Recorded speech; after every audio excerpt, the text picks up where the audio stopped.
Hi, everyone. It's Kristen Willard with GAAPP. I am thrilled to welcome you to the June 2026 GAAPP Academy. It's Keeping the Legacy Alive, Reflections on Continuity. So today we're going to learn more about sustainability from some very experienced speakers, and I will tell you more about them in just a second. Let's just go through our housekeeping. So, as you know, we have translation available. I have a slide in Spanish as well, but you can scan the QR code for translation on your personal device. Um, Bruno will put the link in the chat for translation on your computer, and let us know if you have any issues either in the Q&A or the chat box.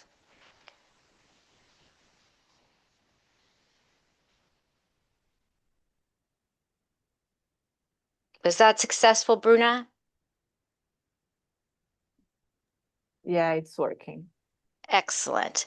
At any time, you can also put questions or comments for us into the Q&A or chat because our speakers have been so generous. They're excited to hear from you actually during the conversation. So you don't have to wait until the presentation is over to engage with them, which is just wonderful. So thank you so much.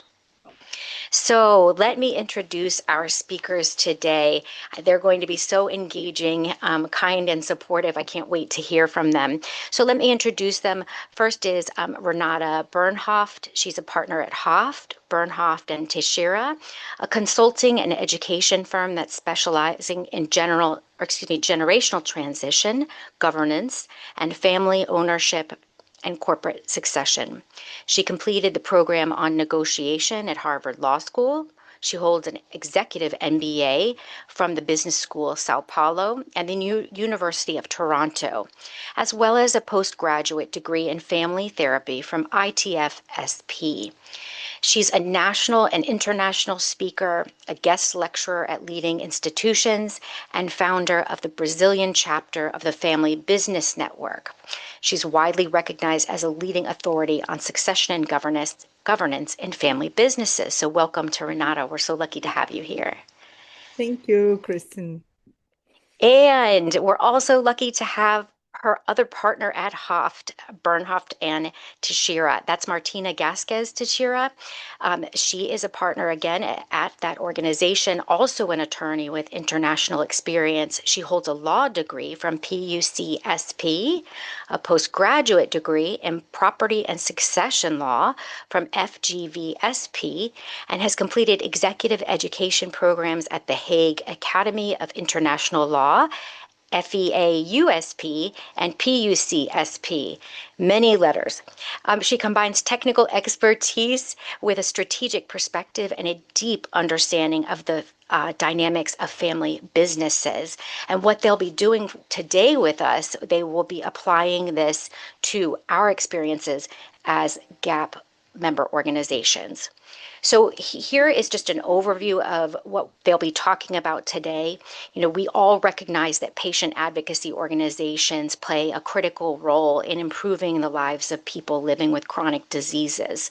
We also know that we face challenges related to long-term planning. This is not easy for people, and we often put it off until the last minute, or sometimes actually when it's too late. Today's webinar will explore sustainability of our nonprofits, the importance of the legacies of our work, and approaches to building sustainable organizations that can continue serving all of our communities for years to come. So without further ado, let me turn it over to our experts, Renata and Martina, and thank you again for being here. Thank you, Kristen, for the presentation. We are delighted to be here with you. And thank you, GAAPP, for the invitation. So I will begin now telling you a little bit about our story. So we've been a consulting firm since 1975, building continuity in family business. And we were recognized as the world's leading consulting firm for family business by research made by Journal of Business Research. So we are not the first experts on the team, but we were the first firm specialized on it. We have 19 books published about the transition and succession theme, and we also have supported families through consulting and education, especially in Latin America, mostly in Brazil, but some in Latin America, one in Europe and another case in the United States. We developed an award, which is called the Family Business Award from Hoft since 2010, to recognize the stories of succession. And we also have a charitable meetings accomplished for 24 years, along with a magazine we called Gerações, which means generations. Gerações is in Portuguese, and it has been an annual publication for 15 years. This is to tell the stories that we hear that are good about the successions of the family business. We are also the co-founders of the Brazilian chapter of the FBN, which is the Family Business Network, which is an international organization combining different family business around the world to exchange experiences, stories, ideas. And we participated in 18 of those conferences since 1995, if I'm not mistaken. Mm-hmm. And we also presented around 8 cases, going to the 9th presentation this year about a Brazilian case of success in succession. And we were also recognized with an award for relevance in Latin America by 2 institutions, one Argentinian and the other Latin American, for the contribution to the family business in Latin America. And we know that our specialty, as I may have told you about our story, is focused on family business. We saw a bond between how the founders of organizations and family business are do. So we see that there are connections that can be made and can help organizations around the world to the continuity and this process, which is challenging in so many ways, but we are hopeful going to be a part of this transformation through the dialogue and conversation. And now Renata will tell a little bit about this story of this bond that was created through a meeting here in Brazil. Well, why are we here? We are not, that's not our consulting focus, member organizations like you are, but since Martina said, we had our first, let me say, I'm second generation of our business, was founded by my father. And Martina is the third generation. She's the oldest of my husband. So, and we all work together. So we are a family business and we help family businesses to navigate from generation to generation. 15 years ago, we had a child and she was diagnosed with cystic fibrosis. So we have one of the major challenges of our lives, and we found someone who gave us a lot of hope and a lot of tools and a lot of knowledge. So we are very touched by what you as organizations can do.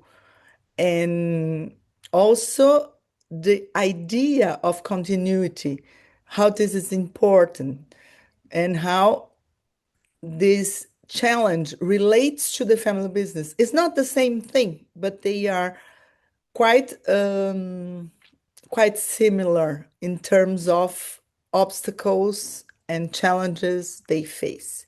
So Veronica, who is the founder of Unidos pela Vida in Brazil, the cystic fibrosis and now rare disease organization, which Bruna was with her, she said yesterday.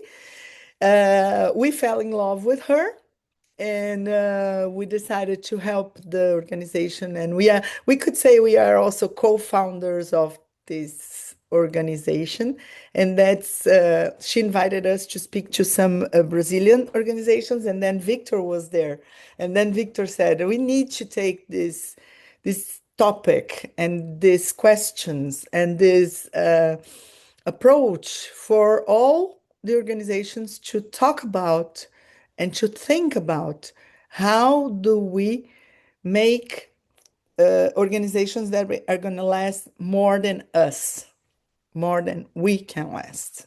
So we are going to talk about change and maybe some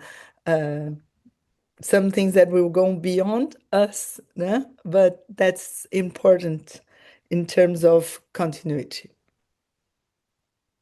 Okay, let's go.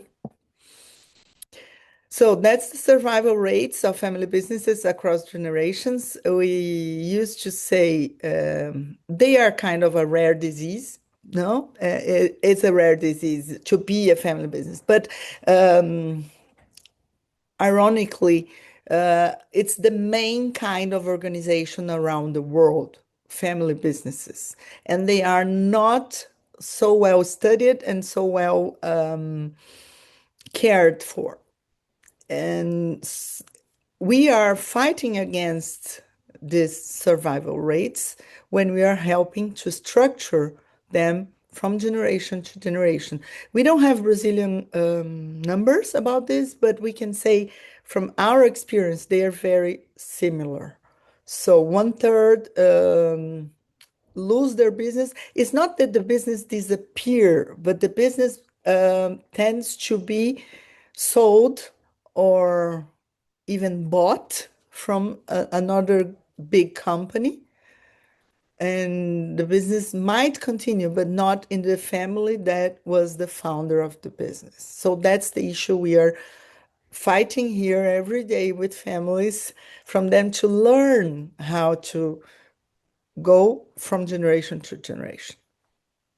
Yeah, and in complementing of what Renata just mentioned, the fact that a business is sold or bought, because there is a difference if you want to sell and if you are bought, because it changes all the perspective of the negotiation And the price. and the price exactly, which may not be your case exactly, but imagine if our organization is not bought for the money, but transferred to another leadership, which has different objectives. Because when a business is running through the family, the values and the objectives are long term. And when we say long term, is like 100 years. The short term would be 50 or something. So the idea is that we can maintain this continuity, because if a business is bought, usually the focus is on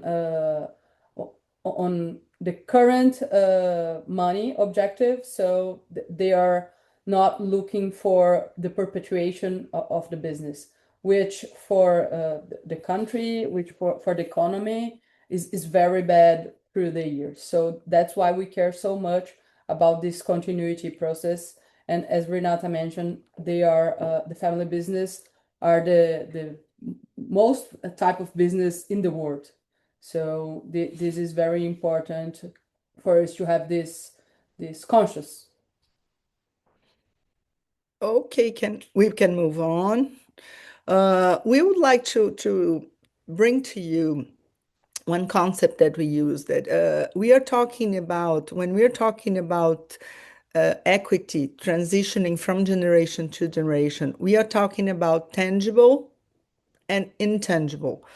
And it's the same thing, I believe, in your organizations. So you have something which is tangible, all the resources and the funds and the things you have to fight for and look for and make it happen.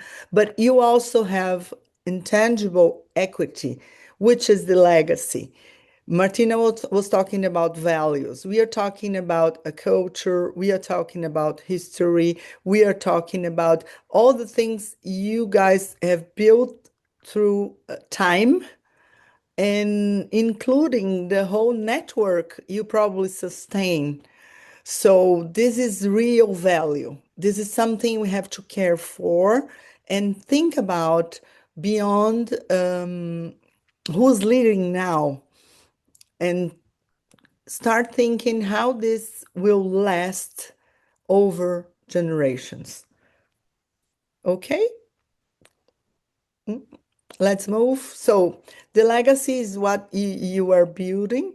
And we know from founders of family business that you are probably great fighters and people who are very committed, and people who don't take no for an answer, and people who have many, many reasons to keep going, to keep moving, to, maybe you think you are completely invincible, and and you're never gonna fade, and you're never gonna lose your power, and never gonna lose your energy. But I can assure you this will happen at one point, because we are all humans. And our goal when we're talking about legacy is how you keep the legacy touching other people's hearts and touching other people's lives. So they want to continue. They want to belong to this story. They want to share the story with you, because we know many, many founders have big trouble in sharing, you know, and we know they are superheroes, and probably they led the organization and all areas of the organization for many, many years, like finance, HR, and funding, and administration. And they are like the founders of the family business. They hold so much responsibility, and they can manage. But we cannot think we're going to have someone just like you, because that's not going to happen. Usually, that's not going to happen. So we have to start thinking, what could be something I could share with someone? So one first task, let's say, or homework. I was talking in German House of GAAPP Wonderful. homework we could give you is make a list. Try to make a list of everything that you do, and start thinking which are the ones you can start sharing with someone. You can start doing with someone with you, because we are not talking about succession only. We're talking about transition. You see the difference? Because succession is when somebody stops and someone begins. But we have like this large road, long road, which may take some years of sharing and living together in order to really share the legacy. To have, because we are talking about transferring some know-how, transferring the way you think about things, transferring the way you do things, transferring the way you approach people, the way you do the magic, like you were saying before, no? The magic is what the legacy is all about. Yeah, and usually the founder of a family business, and I believe it's the same for the organizations, is one person. So the transition process is through an individual model to a collective one. Because as Renata mentioned, it's very rare and uncommon that there is a person with the same skills, responsibilities, and also the history of the founder. So you need to find different qualities in different people. So that's why usually the model transitions from an individual one to a collective one. And this is the long run that everyone needs to pay attention and take care of, because the processes adopted during this long run is how it's usually what defines for the next decades of the continuity of the business or the organizations.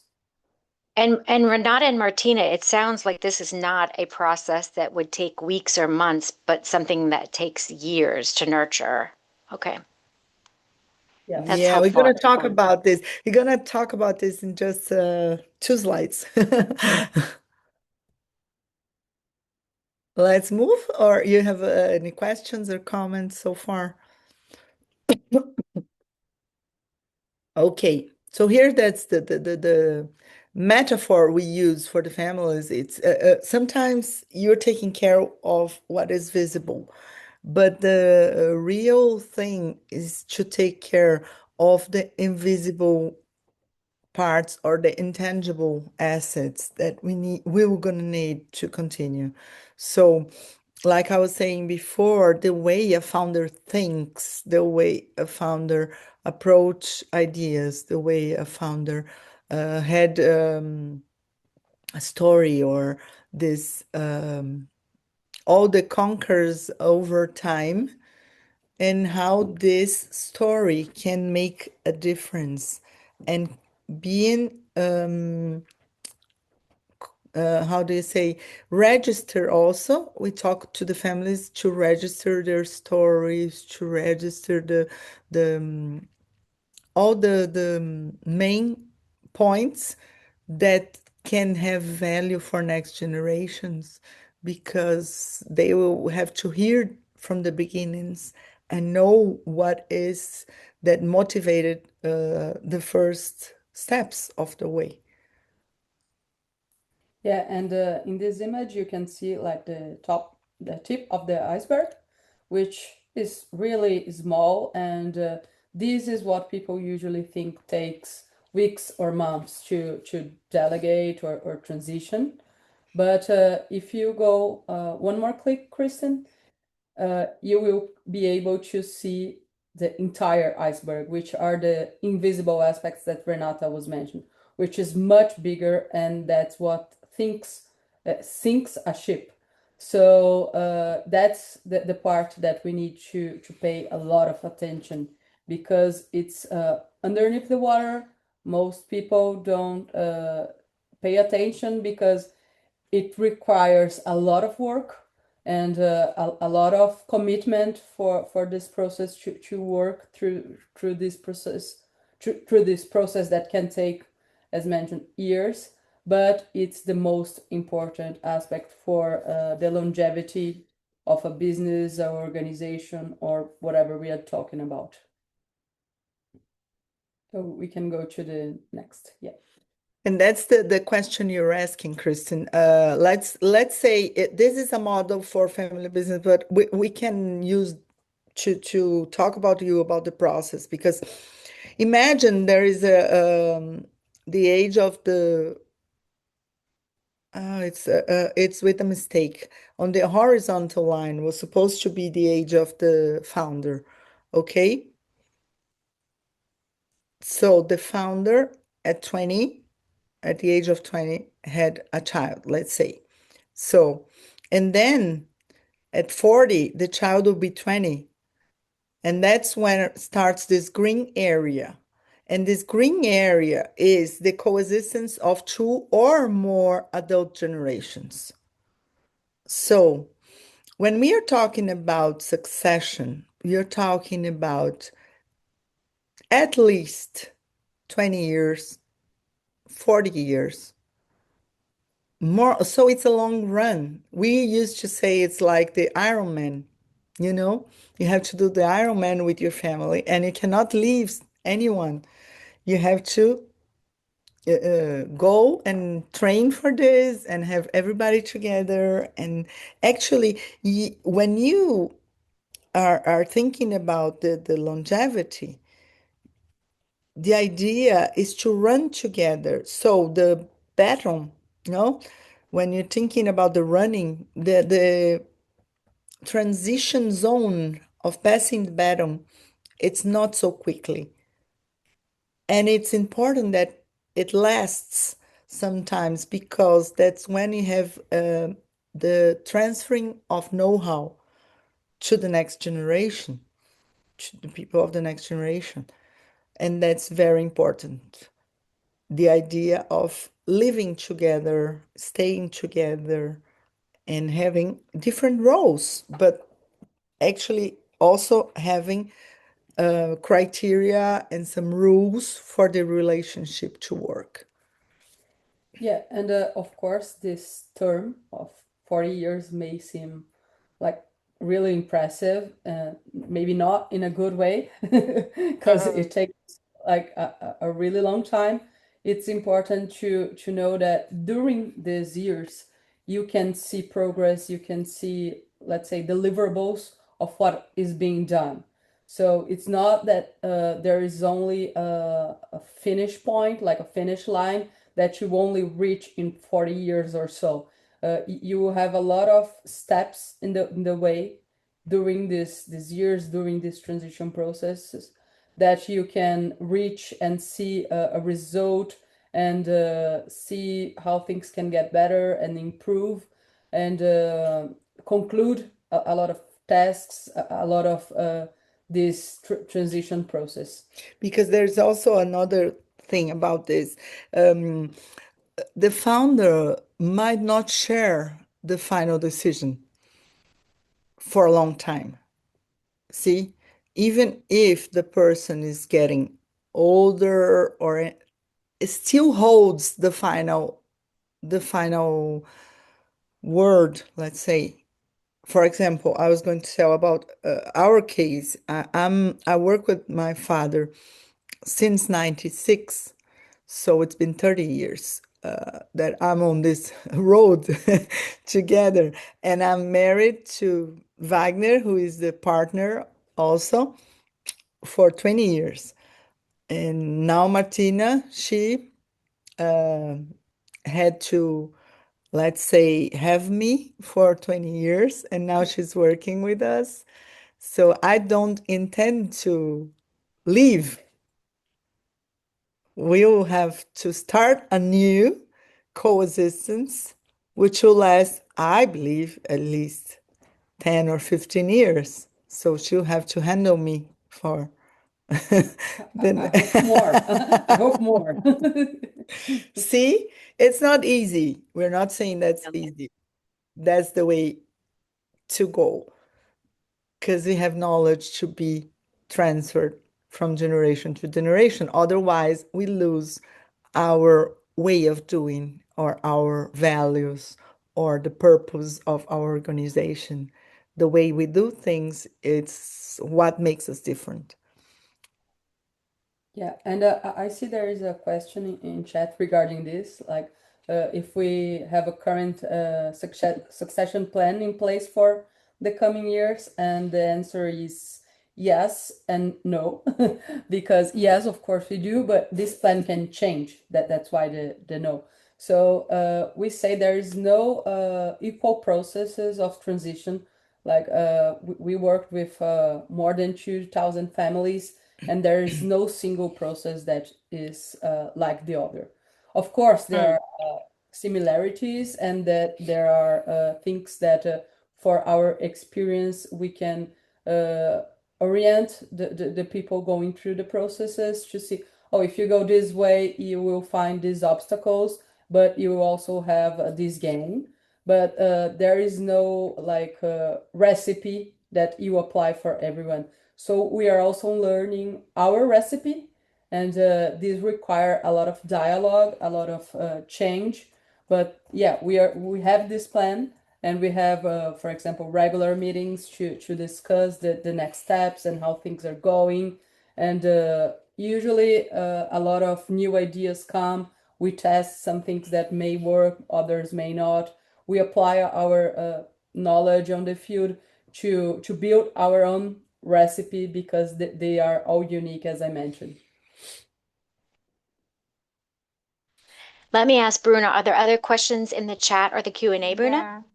We have another question that I think it's important to make now. It's what do the orgs, where the leaders does not see the value of this transition planning? because sometimes people don't see the value. And I was talking to some orgs this weekend, and people are in the, like, they have 70, almost 80 years old, and they didn't make this plan. And like to see this slide is like, oh, I need more 20 years to make my succession plan, and I don't have more 80 years. What do I have to do now? I think it's two questions, like what people that didn't watch out about this can do now, and what can we do for these orgs that the leaders don't see the value about this, the succession plan. This is important too. Well, as any other organization, let's say the companies and also the nonprofits, I believe this should be in their meetings as a topic, always the topic of succession. Regarding leadership, because not only the founder, but all the major roles we must address the issue of succession. What if this person is not with us tomorrow? What if we lose someone? Because the main question behind the preparation, Bruna, is what will the world lose if we do not exist? If we do not exist, who is going to take care of this? So it's never, or let's say sometimes it's urgent, but usually it's only important. So the important can wait and we do the urgent stuff. And we would say this is very important. So start having these conversations about transitions, about having the knowledge being transferred from the people who are leading, and have choices, because otherwise we'll end up with no choices. Yeah, because when this subject gets urgent, usually when someone who was in the leadership or is the founder is not with us anymore, the topic becomes urgent and then it may be too late. But as you mentioned, sometimes the person is 8 years old and oh, you see, you don't have more like the 4 years time or something. Yeah, we have faced many cases, like the oldest founder we worked was 102 years old. So there is like opportunity to work this through all. Well, the earlier you start, the better, of course, because it's when the subject is important, but you have time to plan. But it's not impossible to do it whenever the time frame is. You just the cases that are more complexes are the ones that became urgent, as I mentioned. But if the founder is still there, there's still time to treat this as important and not as a urgent matter that could be more challenging. I think Victor raised his Yeah. hand. And sorry, is it okay if I ask something on the, or am I interrupting the flow? Please No, do. I Sure, think you sure. have touched something very important, and it actually touched me personally. And when you say who's gonna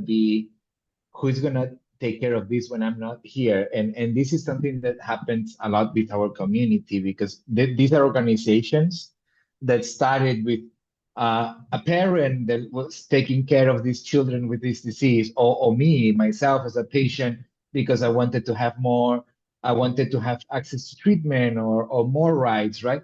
And sometimes they become like very personalized, very like one person becomes like the icon of that organization, right?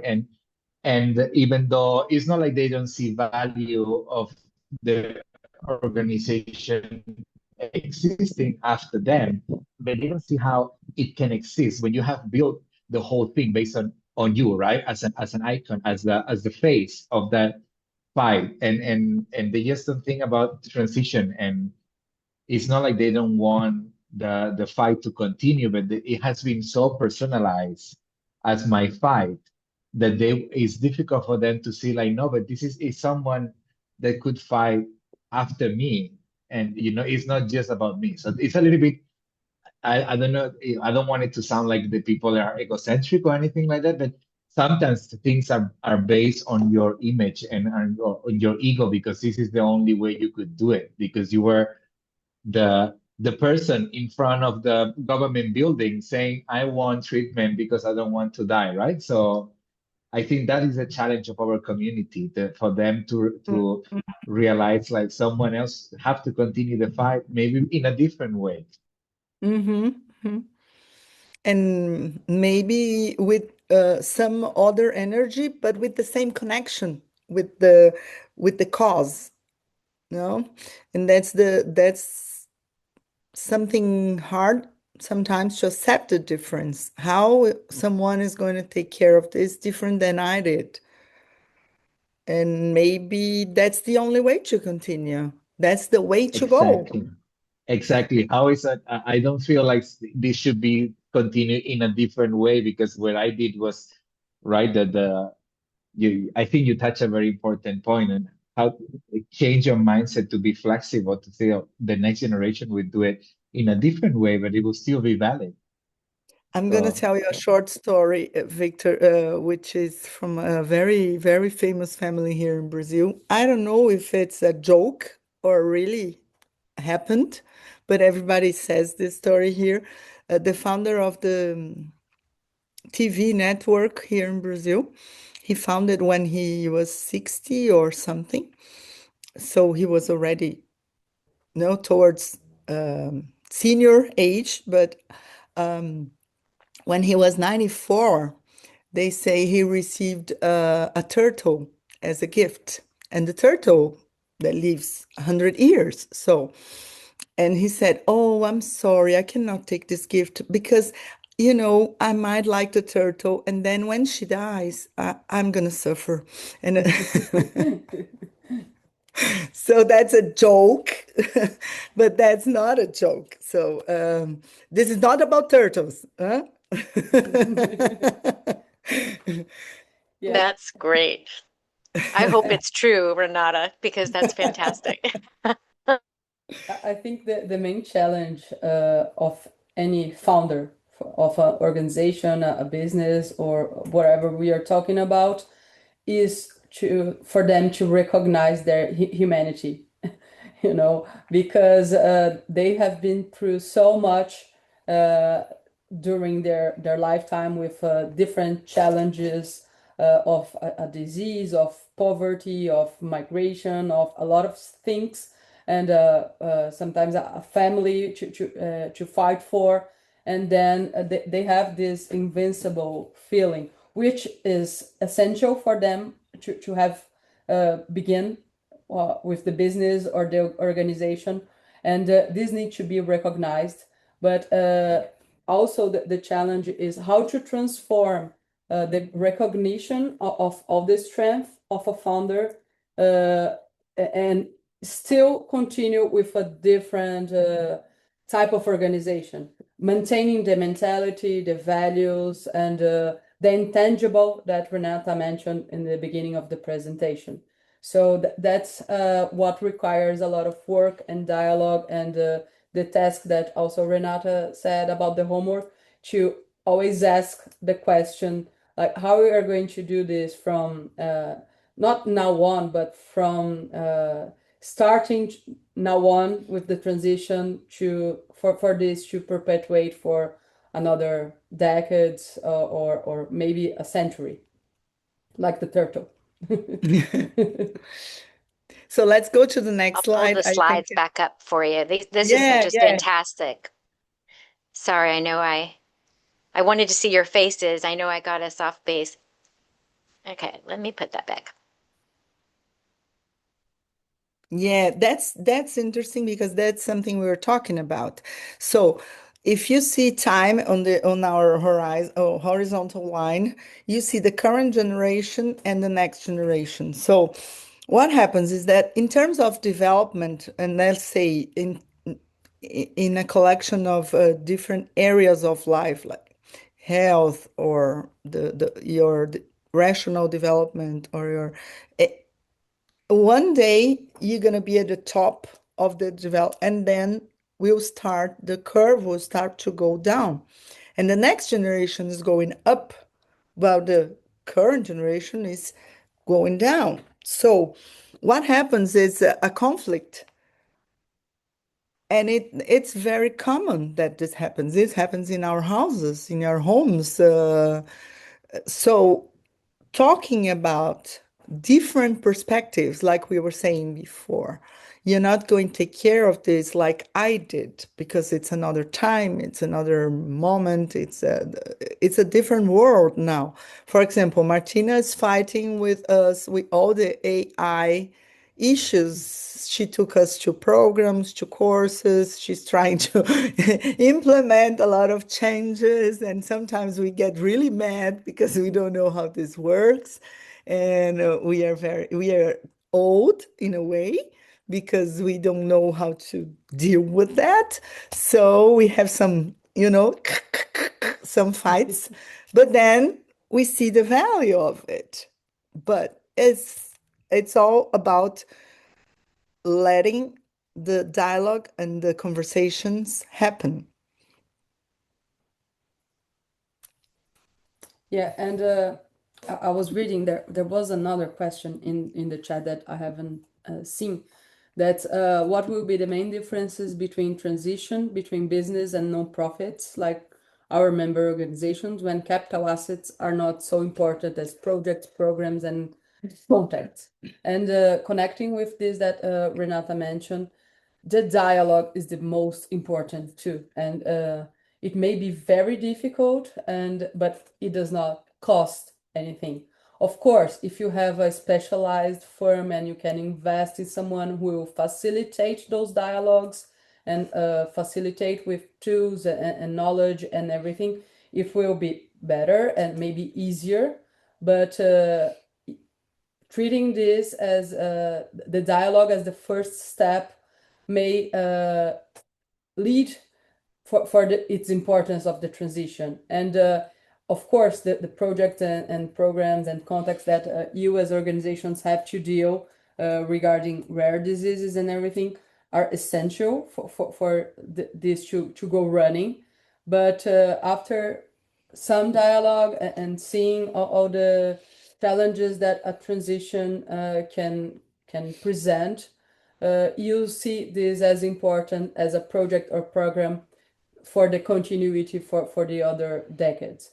So the first step is to start talking about it, to understand its importance, and to look for tools and maybe fundings related to that. Because, for example, I'm just thinking this out loud here, but I believe that hospitals and families will want these projects that you have that are amazing for the humanity to continue through the years.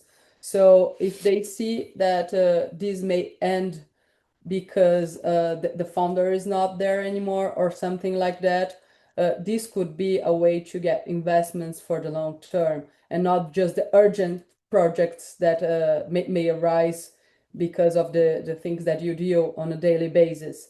So how to get investments for important stuff and not just the urgent ones may be one way for you to accomplish this. But as I said, the dialogue is the first step for this process to start and be a part of the day-to-day of our organization.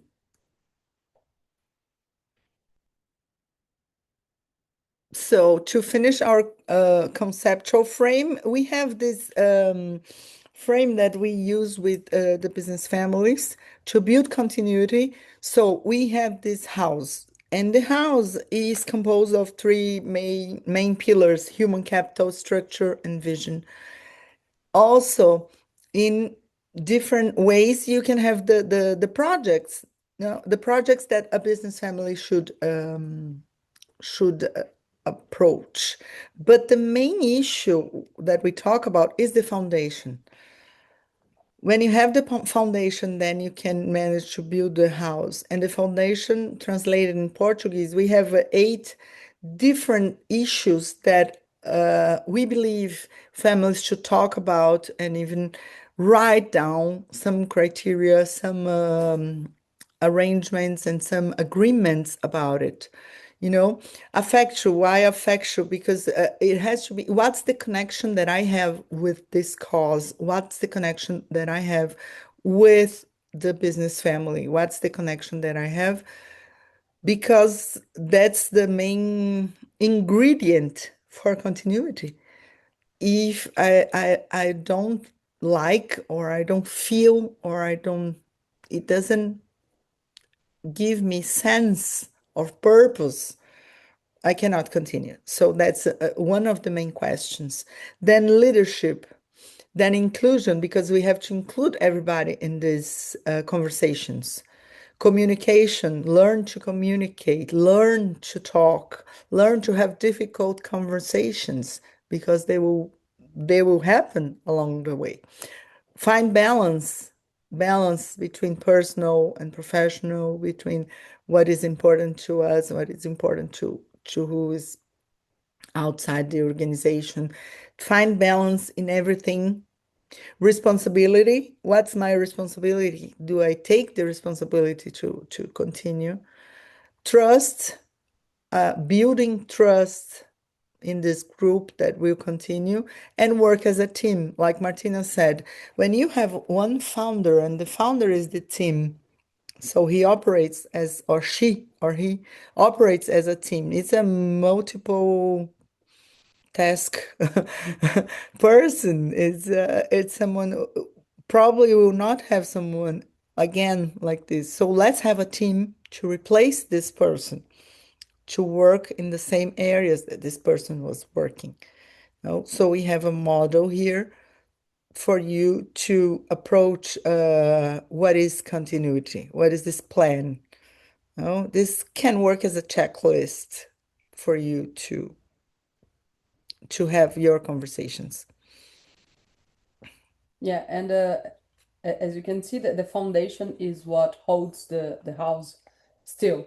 So if you start working with these 8 topics in a conversation, it may help you build the foundation you need for the continuity.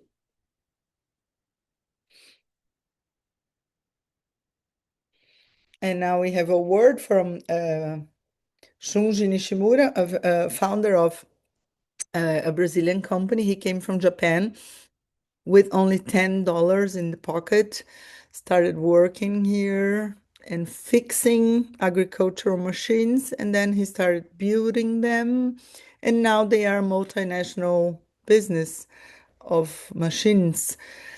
And he is always reminding us that the root is the most important thing.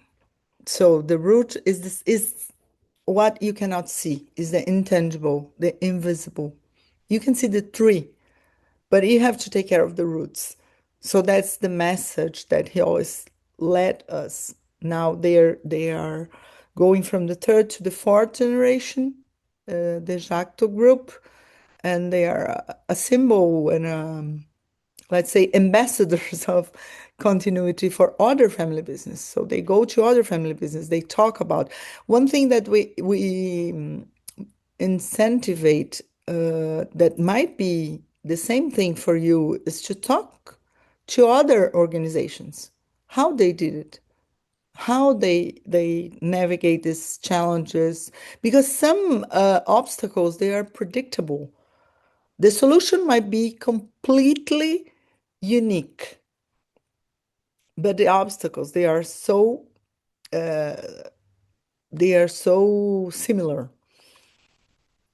And talking to other families, we find out that families that talk to other families, they tend to be inspired to find their own way of doing the continuity process. I really love that because you speak in terms of families, and I think of GAAPP as a very large global family. And I think one of the things that this network does quite well is to check in with each other to learn best practices and to share things that have not worked, which I think is equally important. So say I was an organization that waited too long, and I have learned that I wish we had started 2 or 3 years ago. It's wonderful for these organizations to be sharing these types of things with each other. And I think we can do, as GAAPP leadership, we can provide a forum in which people can do that. I think it's so nice that we're having this conversation, and I hope we can seek out some orgs that have gone through this, Bruna. That would be great, right? To connect them to those who have not. Yeah, because this can feel like a very lonely process if you're doing this on your own. So sharing stories, just to have this sense of community could be very helpful, because sometimes, well, not sometimes, the processes, as Shunji said and Renata mentioned, is to build the roots first, and the roots cannot be seen. So when you are not seeing it first, this can be lonely, as I said. So having this community and this exchange and this sharing is very helpful for all the processes, although they might have different results.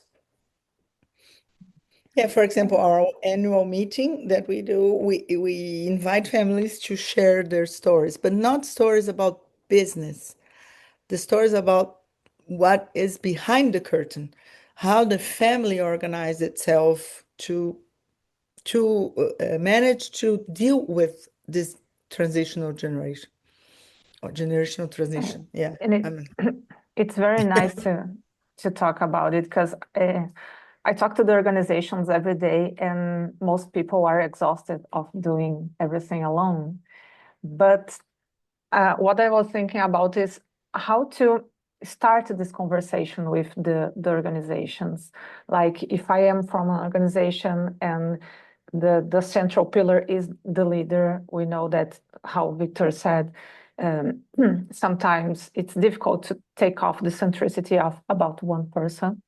And how to start this conversation. There is like a methodology or something like this to start this and not start a fight, because we know that sometimes to lead with egos, it's very difficult too, because like it's a whole life of work in this, and sometimes it's difficult to touch in this point. So how do you do with this in the families or in the organizations? How do you do to touch in this sensitivity point about, you are not going to do this forever, and we need to continue with your job. That's a really good and beautiful job. Yeah. Oh, okay. No, I just remembered a story that Wagner always tells, is that there is a difference of feeling of the meaning of succession and continuity. Although they mean the same thing, when the founders hear the term succession, they feel this in a very negative way. Like they will replace me, I'm old, I'm not going to stay here, everything that I have built will disappear, and they will like change everything.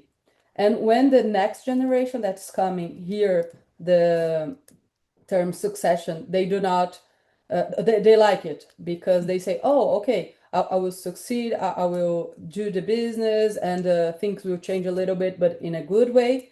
So there is a different perspective. And the term continuity is all the way around. So the founders usually hear it in a very positive way, because continuity means, oh, everything will continue as I built, and they will continue my purpose, my story, my legacy.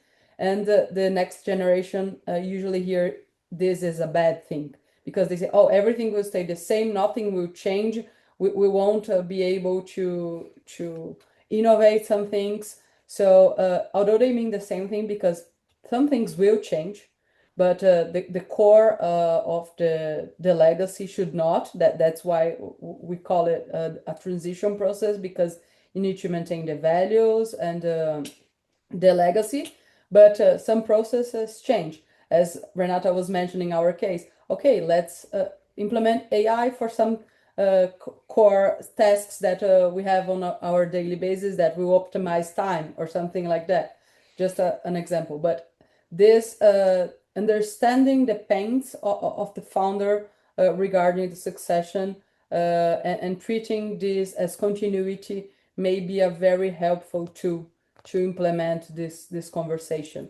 And also making clear to the next generation that this is a positive way to talk about succession without having so many barriers from the founder. We are getting close to the top of the hour. We can go over a few minutes if you're willing to stay with us, as I know there's so many good points to make and questions. And I'll move to the next slide. The next slide, we usually do an exercise after this talk about which are the commitments you want to make with yourself about what you heard. Like, how are you going to start approaching the issues of continuity? And it doesn't have to be much, but some commitment or 2-3 actions that you can start doing. We usually do a letter, actually, and then we mail the letter 6 months later to every participant. But now, since we're doing it online, so we'll ask you to reflect on the issues and then make your commitments. And I think that's it. We are here for you if you have questions or anything else we could help. Oh, this has been so helpful to, you can find information online, but you bring life to all of this. And the other thing is that I had never seen this kind of framework presented before. I absolutely love, especially the house. I think we can all imagine um, when a house is not built on a sound foundation, what happens, right? And so it's a nice visual for us, but it also, I think, it helps us. It helps to impress upon us the need to build that, right? To not rush things, to make sure that all of these elements are in place so that we can continue to serve the communities that we care so deeply about. And something else occurred to me. Um, a lot of the time, and for many, if not all of the conditions that we support or the diseases that our communities cover or our member organizations cover, one of the biggest things that we say is get people to an early diagnosis. Start early, start early. And it just occurred to me, this is exactly the recommendation we want to take as organizations, right? We're busy telling everyone else that, but this is something we need to do for ourselves and with good intentionality. And I really took that away. So many great things from this session today. So before I close out, let me ask Bruna any questions in the chat or our speakers. No, we don't have any questions here. I think people will send to us after see our record too, and then we can send to Renata and Martina. That's We are. wonderful. We appreciate We it are. so much. And I saw also Renata and Martina, your email addresses, excuse me, were on the previous slide. So that's nice that you included that. So truly just an excellent presentation, so many good takeaways and practical takeaways. So I want to thank so much Renata, Martina. Thank you for your time and your expertise. Thank you, Bruna, and there are many people behind the scenes, Victor and Stephanie Petty, and everyone who helped out to make this possible. And of course, our member organizations, we adore you. Let us know if you need any help with this process. We are all learning. So thanks so much. Have a great day. Thank you. Thank you. Have a great day. Bye-bye. Bye.